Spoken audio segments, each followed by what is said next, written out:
Now we recognize our context is different. These ancient writings about creation are really ancient mythic cosmologies. They're trying to explain the universe. However, they have a little different emphasis than we do. Most of them are poetry in the ancient world. Poetry so it could be remembered. It was passed on orally, and it was poetic. So it's not unusual that Genesis 1, verse 1, through chapter 2, verse 3, as you can tell in modern translations, is indented because it's a poem. And so one thing we have to do is interpret not only the Bible in its context, which is a cultural and historic context, which we'll be doing in a moment, but you also have to say, what kind of literature is this? And so if I was an evolutionist and wrote a poem about evolution, you wouldn't hold me to some sort of strict literalness about what I was alluding to. You would know what I was talking about if I wrote about a poem about evolution. But a poem is not scientific data. And so don't expect to find some sort of scientific data given in this, because if the Bible had given a scientific explanation, they'd probably thrown it away years ago, because nobody understood the scientific perspective until maybe the last couple hundred years. So it would have been irrelevant to everybody else. Instead, the biblical text is relevant to that context, and I think by the time we get through, you'll see to our own. The stories of the ancient Near East have several themes in common. When you look at all the Egyptian, all of the ones, you put them together, here are some of the common themes about creation. One, a creator God made many lesser gods and are spiritual beings who rebelled against his rule. That's in almost all the stories, the Canaanite myths. In Canaanite myths, he's referred to as El. And in the Bible, oftentimes God is referred to El, which is an abbreviation for Elohim. And these forces rebel against the Creator God, but of course it's written from the perspective of the rebellious spiritual beings, so they're heroes. They're viewed in ancient mythology as heroes rebelling against the Creator God. The Bible doesn't agree with that myth, that these rebellious spiritual beings are heroes. But not only did they rebel against the Creator God in the accounts that we read, they also fought with one another for supremacy. Who's going to be the big dog God in the world? Who's going to be the one in charge of this region and be the one to head up all the others? And of course, each one argued that their God was the head God, and they had their own name for him, and the names differed. Marduk was the name of the god in Babylon. The god was Baal for the Canaanites, which just simply means the word Lord. But here I think is an important point. You read every one of their creation accounts. The material world, we find, was destroyed in all these accounts during this conflict between the spiritual forces, and chaos resulted. In other words, they saw the great spiritual battle between good and evil, different gods, etc., fighting one another, destroyed the planet in some ways. And so what they were looking for is their God came and restored order. And that's why he is the God. Because, again, chaos, when the weather patterns are upset, you can't grow your crops, when you can't have a city, etc., then you can't function. So it's written from the viewpoint of human beings and their functioning as civilization. So, number two, human beings, according to all these mythical cosmologies, were created to do the hard work that gods did not want to do. And that's funny, we view that kind of funny, but the idea is originally lesser gods created by the Creator God had to come down to the earth and work and dig the canals and help make the rivers and do all this. And they started complaining. They didn't like the hard work they were doing. And so they complained that they wanted somebody else to do the hard work. And that's where you and I come in the ancient mythology. They didn't want to do the work. And so we were created, and according to ancient mythologies, we exist only to serve the gods. We're here working the land, we're here working in the temple, we're here working as craftsmen, whatever we're doing, ultimately it's for the gods. And we're taking over there where we have to go out and get canals going to take the water so that we can irrigate the crops, especially in ancient Babylon. And so this was the view of the ancient cosmology. And third, these creation stories focus only on function, not the material process of creation. Now this is very, very important. You see, in modern setting, we are functioning on the material processes that brought our world to where it is today. Whether it be the Big Bang and the various things that happened after that, evolution, whatever explanation we have after that. These are referring to how things develop materially. Ancient cosmologies showed no interest whatsoever in that. They assumed that the God, creator God, gods made what we had, but what they were concerned about was, how did civilization develop? Why are human beings in the position that they are?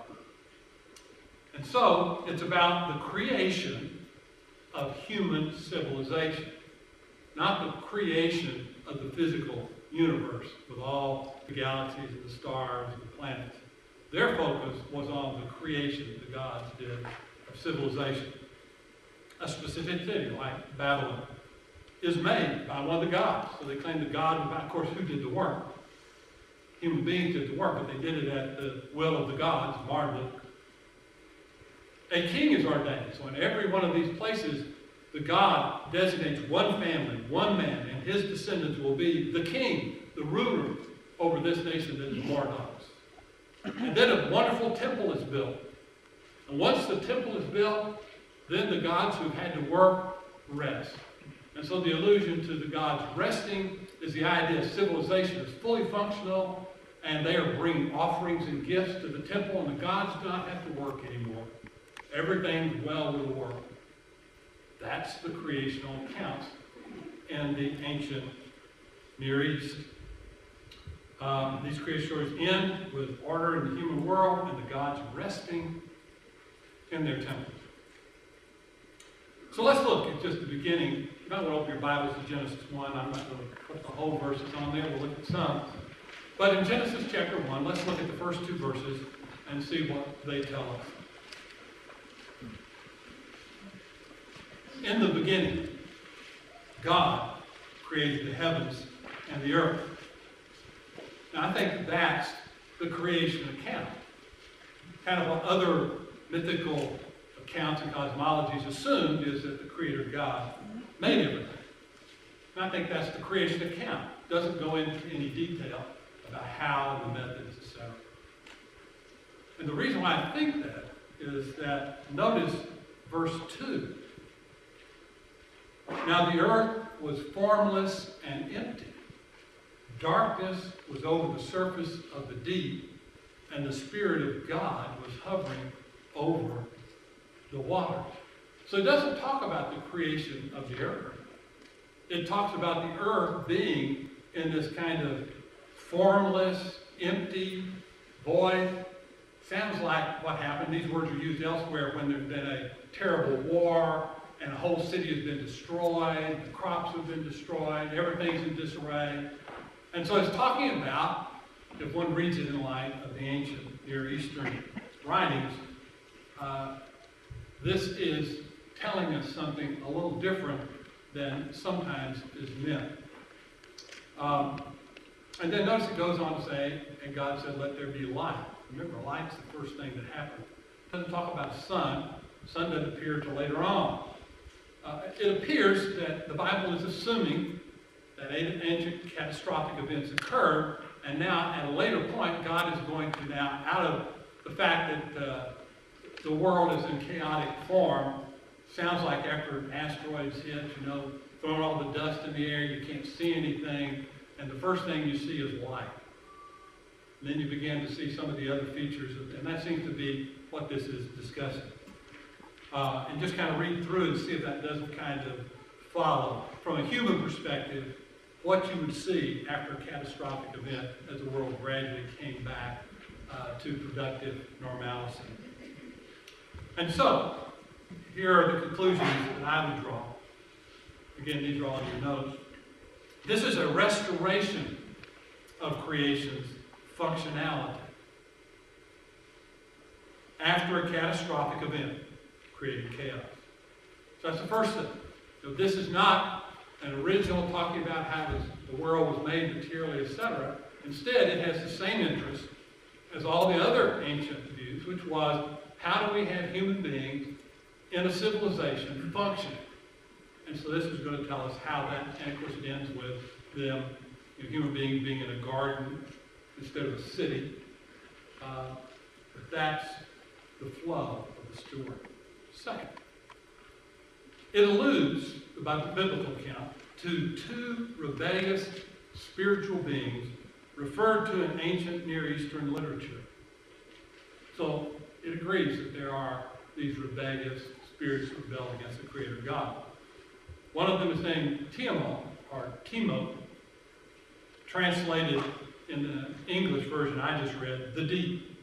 That the spirit was hovering over the surface of the deep, Timot. And Yam, which is translated the waters. Yam is more of a Canaanite word. Tiamat is more of a Babylonian word. The Spirit of God was hovering over the waters. So all the people in the ancient world that read this would instantly recognize the Bible is alluding to two rebellious gods that rebelled against the Creator God. Instead of just reading this as just waters or the deep. And of course, ancient gods were associated with natural phenomena. Doesn't mean they were limited to that, but you can realize how threatening water was to the ancient people. Whether it be a tsunami, floods, or if they tried to travel on the sea, how easily people would get lost. So people had a great deal of fear of the sea, and even saw monsters in the sea as representing spiritual forces in rebellion to God. Now, Satan is a Persian word that is late in origin. We're talking about, say 500 or 600 BC is when that word came in vogue. But ancient Near Eastern literature refers to several rebellious spiritual beings. Leviathan, which is referred to as the many-headed dragon, kind of like you read in the book of Revelation. And Rahab, another, there are names besides Yam and Timot. As a matter of fact, they all come together in some later writings. Let's look at, it's not just this a creation account, but throughout the Bible, this is the view, that the world has spiritual beings that are in rebellion against God.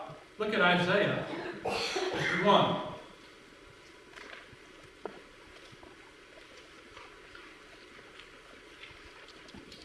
In Isaiah 51, verses 9 and 10. Awake, awake, the psalmist says. Clothe yourselves with strength, O arm of the Lord. Awake as in the days gone by, as in generations of old. Was it not you who cut Rahab to pieces? And you read in the ancient Near Eastern, that was what happened when one god defeated the other. He literally cut them into pieces and then created the rest of the order out of the destructive body of this being. Who pierced that monster through. So God defeats the spiritual forces. Was it not you who dried up the sea, Yam, and the waters of the great deep, Timot, who made a road of the depths of the sea so that the redeemed might cross over?